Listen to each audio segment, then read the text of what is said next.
এখান থেকে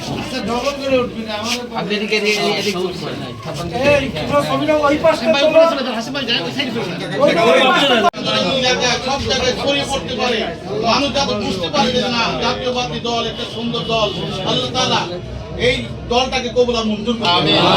আজকের এই পরিবেশ, এই সুন্দর পরিবেশটাকে আল্লাহ তাআলা কবুল আর মঞ্জুর করে। আমিন। আল্লাহ তাআলা আমাদের নেত্রী এবং তাকে